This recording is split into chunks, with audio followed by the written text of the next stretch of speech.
Hello friends, நான் வசந்தி ஸ்ரீதரன். இன்னைக்கு நம்ம வந்து டீ டைம் ஸ்நாக்ஸ் ஆன பிரெட் பஜ்ஜி இல்லனா பிரெட் பக்கோடா இதை எப்படி வீட்ல ஈஸியா செய்யலாம்ங்கறத பார்க்க போறோம். வாங்க அதுக்கு தேவையான பொருள் என்னென்ன, அது எப்படி செய்யலாம்ங்கறத பார்க்கலாம்.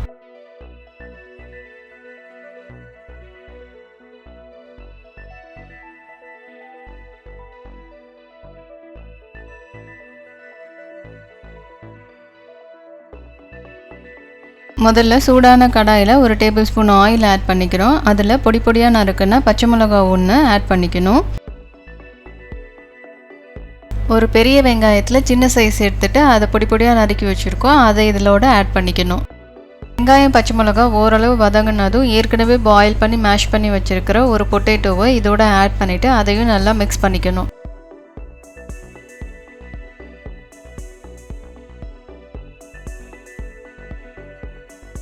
உருளைக்கிழங்கு வெங்காயம் எல்லாம் நல்லா சாட்டேட் பண்ணதுக்கு அப்புறமா garam masala 1/2 teaspoon, chilli powder 1/2 teaspoon add பண்ணிக்கணும். இப்போ 1/4 டீஸ்பூன் பெப்பர் பவுடர், அதுக்கப்புறமா 1/4 டீஸ்பூன் ட்ரை மேங்கோ பவுடர். இது ஆப்ஷனல் தான், இது இல்லைனாலும் ஓகே தான். அதுக்கப்புறமா நம்ம கஸ்தூரி மேத்தி 1/2 டீஸ்பூன் எடுத்துட்டு அதை நல்லா கசக்கி இதோட ஆட் பண்ணிக்கணும்.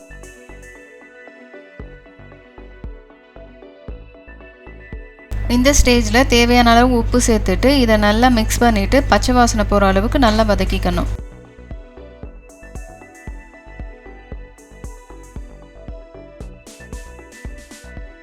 இப்போ நம்மளுடைய உருளைக்கிழங்கு ஸ்டஃபிங் ரெடி ஆயிடுச்சு. ஸோ நம்ம இதை ஓரமாக எடுத்து வச்சிடலாம். அடுத்து நம்ம பஜ்ஜி மிக்ஸ் பண்ணுறதுக்காக பஜ்ஜி மிக்ஸ் எடுத்து வச்சுக்கணும். நான் வந்து சக்தி பஜ்ஜி மிக்ஸ் எடுத்திருக்கேன். நீங்கள் எந்த பிராண்டட் வேணாலும் யூஸ் பண்ணிக்கலாம். இதில் தண்ணி மிக்ஸ் பண்ணிவிட்டு அதை நம்ம வந்து பஜ்ஜி மாவு பதத்துக்கு இதை நம்ம வந்து கற்று வச்சுக்கணும். இதனுடைய கன்சிஸ்டன்சி ரொம்ப தண்ணியாகவும் இருக்கக்கூடாது, ரொம்ப கெட்டியாகவும் இருக்கக்கூடாது.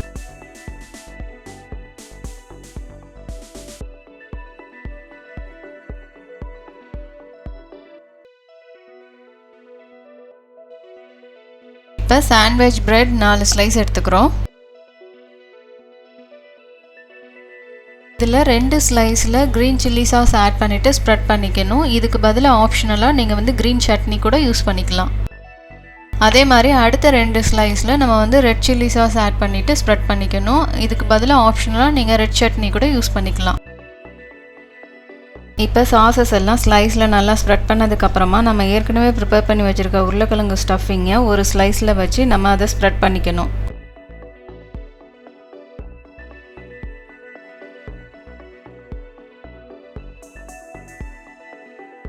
இன்னொரு பிரெட் ஸ்லைஸில் கிரேட்டர் யூஸ் பண்ணி நம்ம சீஸ் ஆட் பண்ணிக்கலாம். இது வந்து ஆப்ஷனல் தான். இஃப் சப்போஸ் உங்களுக்கு சீஸ் வேணாம்னு நீங்கள் நினச்சிங்கன்னா நீங்கள் அவாய்ட் பண்ணிக்கலாம்.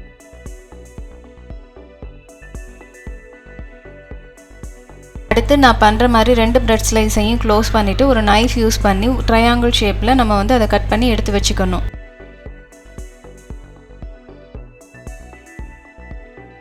இப்போ ஃப்ரை பண்ணுறதுக்காக ஒரு கடாயில் எண்ணெய் ஊற்றிட்டு எண்ணெய் சூடானதுக்கப்புறமா நம்ம ஏற்கனவே ப்ரிப்பேர் பண்ணி வச்சுருக்கிற பஜ்ஜி மிக்ஸில் இந்த ப்ரெட்டை போட்டு நல்லா பெரட்டி எடுத்துகிட்டு ஆயிலில் போட்டுடணும்.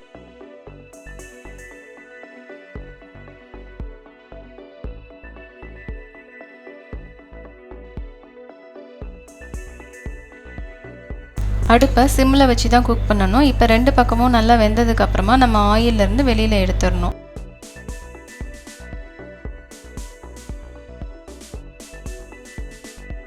இது மாதிரியே எல்லா பிரெட் ஸ்லைஸையும் பஜ்ஜி மாவில் டிப் பண்ணிவிட்டு ஆயிலில் போட்டு ஃப்ரை பண்ணி எடுத்து வச்சுக்கலாம். இஃப் சப்போஸ் உங்களுக்கு ட்ரையாங்கிள் ஷேப் வேணும்னா நீங்கள் வந்து பிரெட் ஸ்லைஸை கட் பண்ணாமல் அப்படியே பஜ்ஜி மாவில் டிப் பண்ணிவிட்டு ஆயிலில் போட்டு ஃப்ரை பண்ணிக்கலாம். அவ்வளோதான் ஃப்ரெண்ட்ஸ், நம்மளுடைய டீ டைம் ஸ்நாக்ஸான பிரெட் பஜ்ஜி சுட சுட ரெடி ஆயிடுச்சு. நீங்களும் இந்த மாதிரி ஸ்நாக்ஸை ட்ரை பண்ணுங்கள். தேங்க்ஸ் ஃபார் வாட்சிங். இந்த வீடியோ உங்களுக்கு பிடிச்சிருந்தா உங்கள் ஃப்ரெண்ட்ஸ்க்கு ஷேர் பண்ணுங்கள், சப்ஸ்கிரைப் பண்ணுங்கள். தேங்க்யூ.